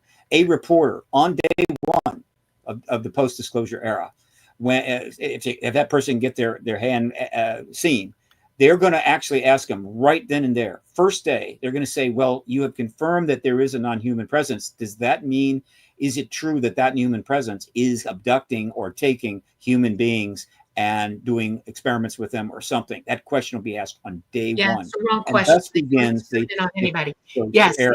I'm a contactee, okay? Serious contactee.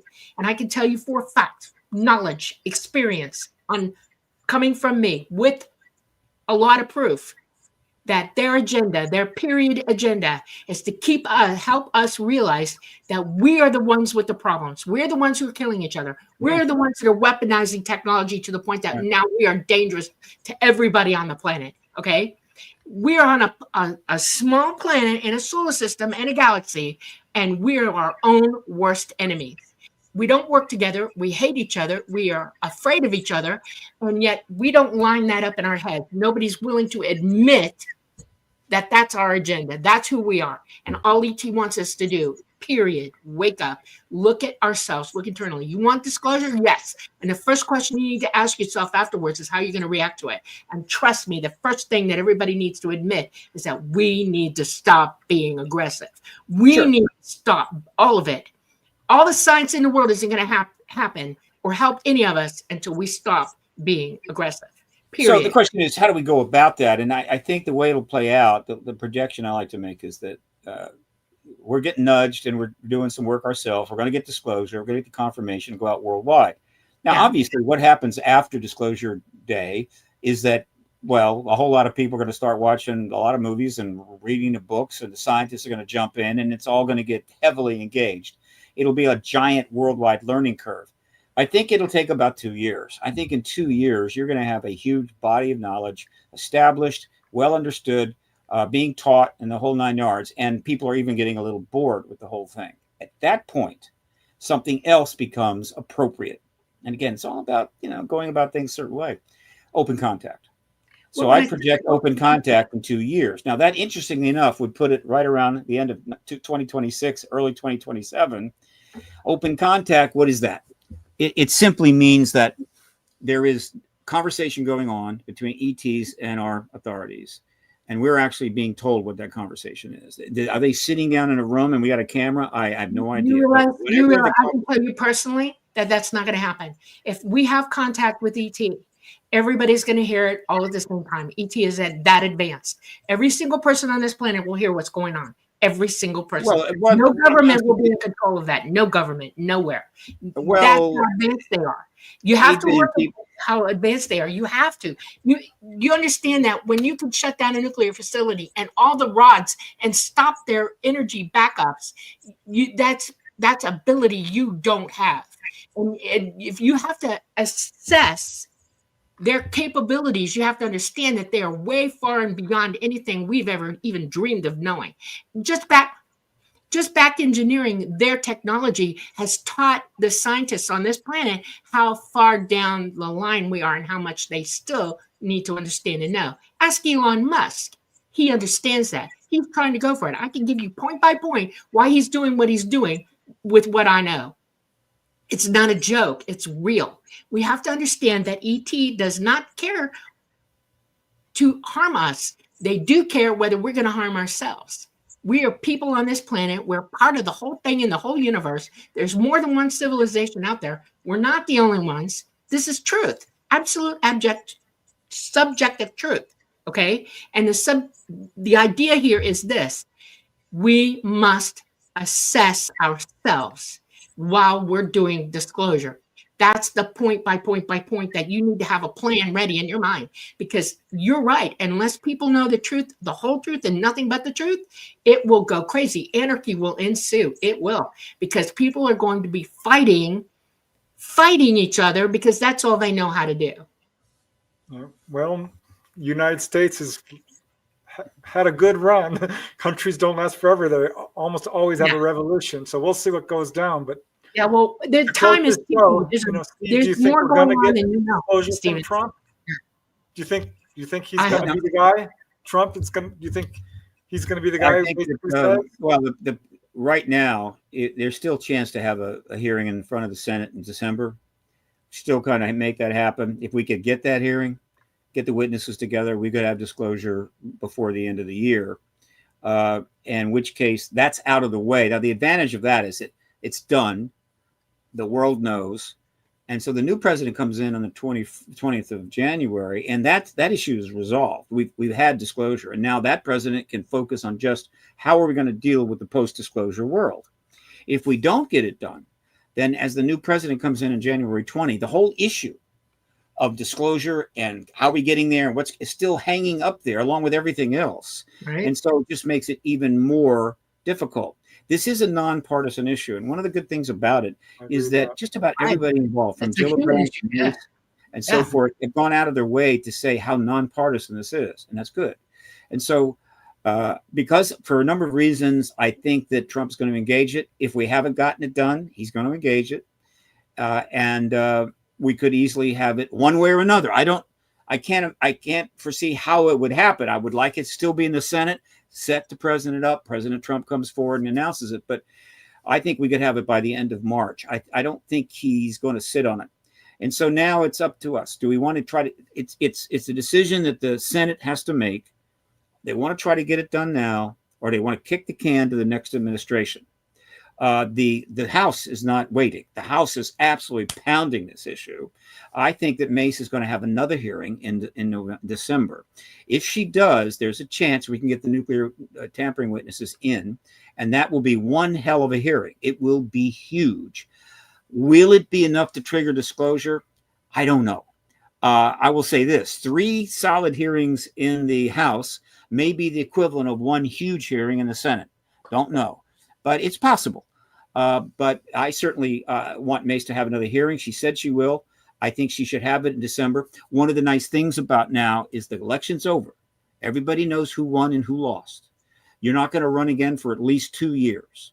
While there's plenty happening when it comes to setting up the administration and appointments and stuff like that to keep the press busy, overall, the political risk is way, way down. And so it's a comfortable time to make a dramatic move like this.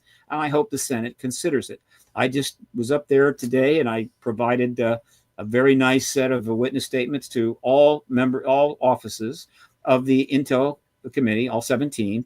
And I'm about to send the remaining electronic version of that to them. So I have the electronic version along with some links and like to the book and some other stuff. I'm just trying to get them aware and in that mindset. But when something of this magnitude is involved, humans get overwhelmed and you just pass it on. And they've been passing it up the line now, decade after decade, president after president, until now, we don't know. And so I think the ETs are kind of fed up. And ultimately, I think the agenda is this. I hope it's this. We disclose. We educate ourselves globally. We start making some changes, but it's still not going to be enough. And so we get open contact in about 2 years. And in that open contact is when we possibly find out what their ultimate agenda is or what they have a plan for us. And I believe that plan is probably along the lines of you got to get rid of the nukes. Get rid of the nukes, and we can talk about other things. We're not going to get rid of nukes. We're not going to do that. Yeah. And that may wrap it up in that regard. We'll see. They have tech that could change our world, but why invest in a society that's hell bent on destroying itself? And most importantly, as I've said before, there is a time factor here, and that time factor is this: they can't just wait this out because eventually we're going to build those starships, arm them, and go out into space. And so they've got to resolve this before we build those starships. We're out of time, just so you guys know. I want to say one more thing. There is a time limit on this. Our poles are changing right now. Our magnetic field lines are chaotic and crazy. They don't fly here now because of that, because they'll crash. They do crash and they have crashed and they've bugged out. They're not here. And until those poles change and all those field guidelines come back, they're not coming back into our solar system for any reason whatsoever. They're still aware of what we're doing. They are that advanced. And we need to think about what this means. What's happening with our poles is serious stuff. We have a magnetic field around us. that is down 40%. Our sun is popping off. It's at solar maximum. It will be at solar maximum for the next 2 years while the poles will finish changing. And we're due for a CME big enough to ground us down into global Stone Age. Yeah, CME could be the ball game. That's right. I like to think the ETs have the kind of sufficient tech capability to protect us for CME. No, but I'm not so sure. No, we're in a third. We're out of time, you guys. Yeah. Okay. We are All right. Well, this is cool. I think we covered a lot of territory here, folks. Okay. Yeah, Thank you for putting up with me. I appreciate it. But it's like I'm not the only one that's going to come at you guys for this. You know, I'm not the only one that's going to want to have a say or try to help explain things. We can't. I don't believe in us sitting here and just taking what everybody's doing without participating in it. And that's okay. All right. Well, absolutely. You're not getting any complaints from me. I'm fine. Okay. Yeah. Well, thank you, Steve. Thank you, Dolly. Thank you, everyone, for tuning in tonight. We really appreciate all of you who very generously donated into the super chats. Donnie, or Sonny as well. Larry, Hank, thank you. Rosa, you guys, it means a whole lot. All of you guys who helped us out. Farmer and who else do we have? And Joanne and Cliff Olinger, Lotta Total. You guys are amazing. Very generous tonight. Judy, thank you. Gizmo and Chameleon UK. It's quite a fiery conversation we had. I loved it. We got some real interesting things out there that needed to be discussed. Thank you, Raul. Namaste. And especially thank you, Steve. Chat loves you. Absolutely. Thank you for all the things you had to say. Lato Total, Mr. Bassett, you have won a battle. Don't let them win the war. No, don't. Please, God. Stay with us after we go offline. I want to give you some information. Not a fan of lobbyism, but I do listen to Mr. Bassett. Okay. Well, I don't do much lobbying, but I do a lot of activism. But I'm a registered lobbyist. I would join in if I could, honest to God. If I thought I could help out right now and become part of this, I'm ready. Okay. Yeah. All right. Thank you all for joining us on the Light Gate on this beautiful Monday. We will see you next Monday from the beautiful city of New Orleans in Louisiana at the United Public Radio Network at 107.7 FM and the UFO Paranormal Radio Network at 105.3 FM. We're on Facebook. We're on Roku. We're on Rumble. We are on YouTube. Please join us again. We love you all. Mwah. Good night. And Take care.